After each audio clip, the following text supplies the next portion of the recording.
If you win the Selke, then you are on the list and you get to continue to win the Selke as long as you keep doing your job. It was Bob Gainey for a million years, then it was Pavel Datsyuk, and then it was Patrice Bergeron, Andrzej Kopitar, those guys. It's like a social club. Yes. Like if you get your entry into the social club, you get to go whenever you want.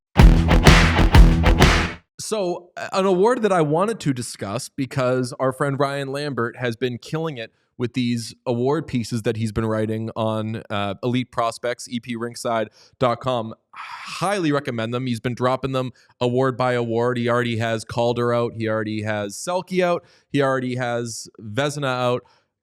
The one that's interesting to me is the Selke, because this is one in which there's maybe more of a wait list for that award than there is for any other ones, where like if you're, and that it goes to the player who, what is it, best excels in the shows the most like defensive talent or something. I have it written somewhere.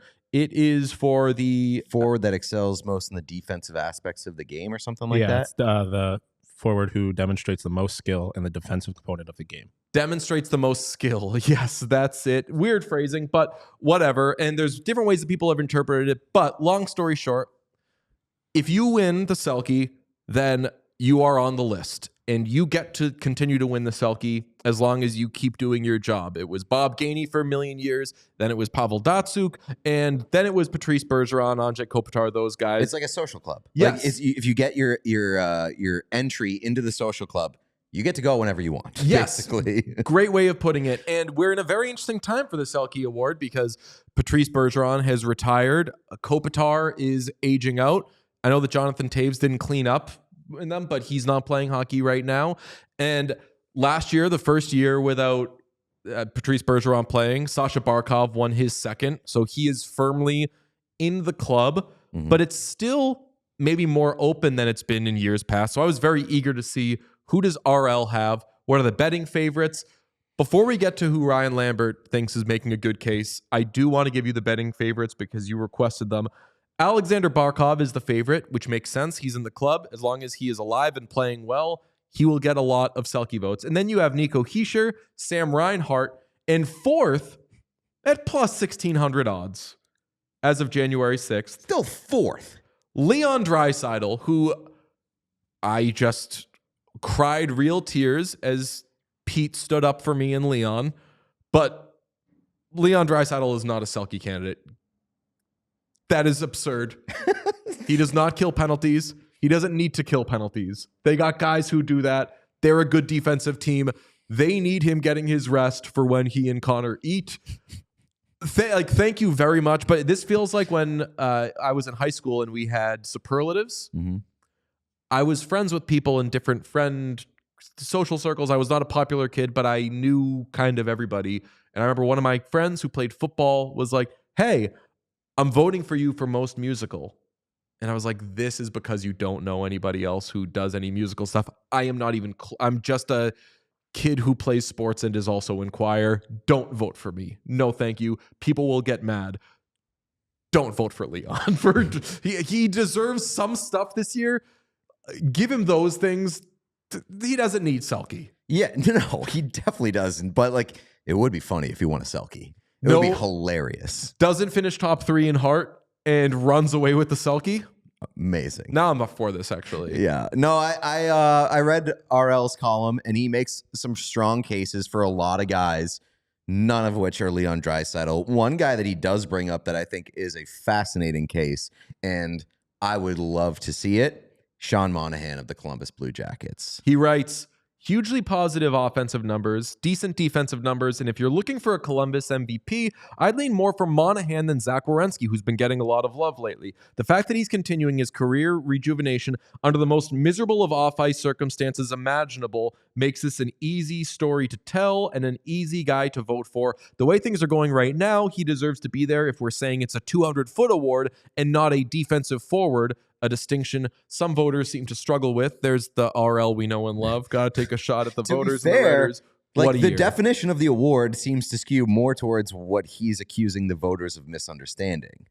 You think so? That Like we Yeah, literally I mean, just the, went the, the over definition does Yeah. not say anything about the offensive part of the game. right. It's like the forward who excels most in the defensive end. right. So like Matthias Janmark's getting this over Draisaitl. Yes, exactly. So like there could be some confusion about the approach, and I think in my heart of hearts, I believe that it is more like what RL perceives it as, which is the 200-foot award. Like you have to have the offensive contributions as well to win the Selke.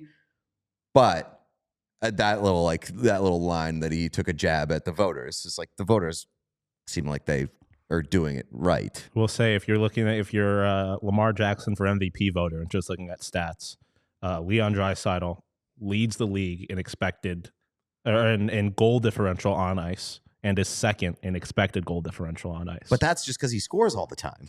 I'm just saying. But I'm just saying if you're. But I if guess you're like the person best just looking at defense is stats, a good offense. Yeah, like if you're just looking at the stats, there are numbers to suggest that Leon Draisaitl belongs in the conversation, even if you're a real puck knower, he doesn't. That's like he doesn't have to play defense because he always has the puck. I agree. I'm just saying. If you're a Alex Georgiev All-Star voter, if you're sorting it by the right stats, there are things that can convince you that he belongs in the conversation, even if he doesn't. I mean, every day I see a new metric about on ice expected stuff, and it's about how Darnell Nurse is the best player in the NHL, and I'm like, good.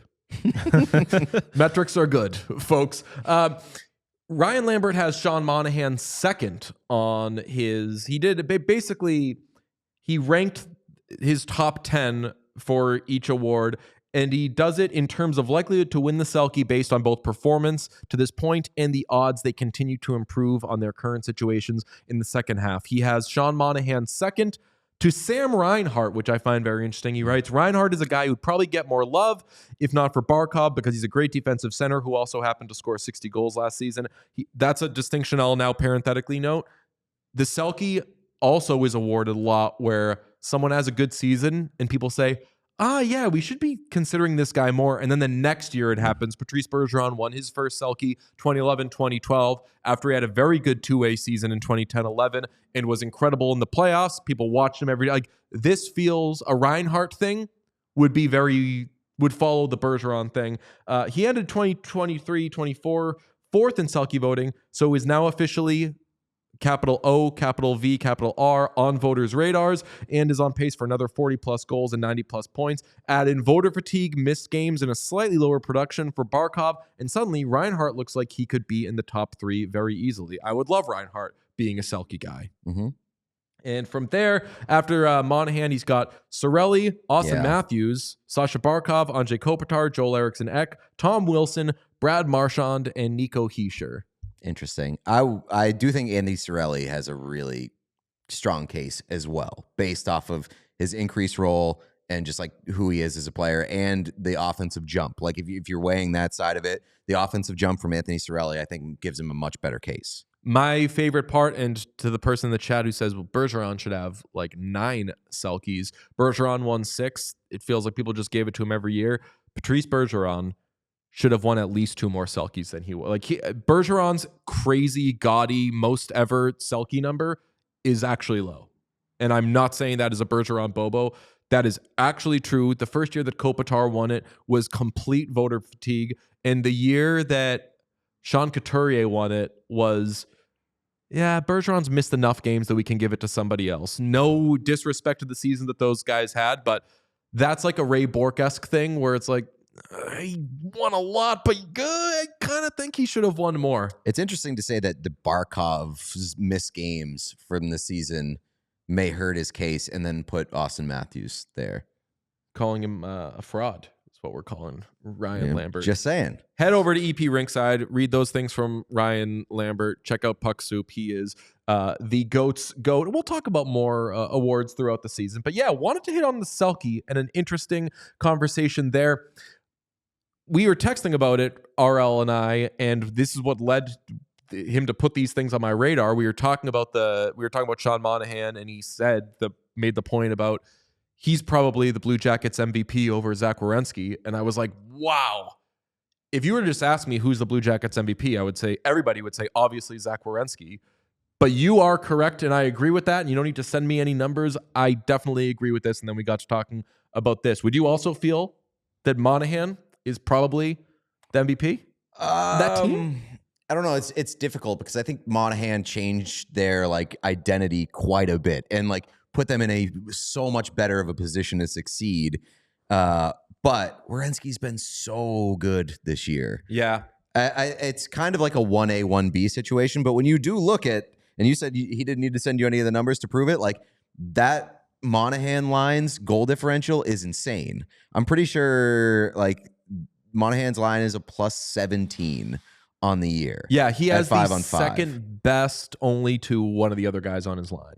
You're right. Yeah. So like, and I think that has been one of the best and most dominant lines in all of hockey. And when you look back to what it was last year, it was good, wasn't that? And so the addition of Monahan has completely changed that team and that line. I mean, MVPs, I'm not saying this for likes and clicks, but like Zach Werenski could be, he's on the Mount Rushmore of MVPs of the Blue Jackets this year.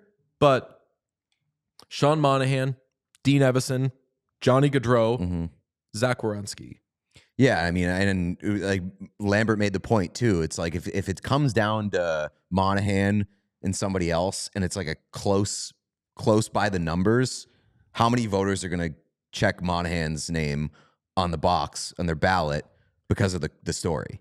Yeah, I mean, if there were ever an understandable down year for a player, instead of continuing to ascend back to being one of the best players in the NHL, like what Sean Monahan has done this year is seriously unfathomable. So shout out to him, and we love our Blue Jackets. We all silly like the mayor.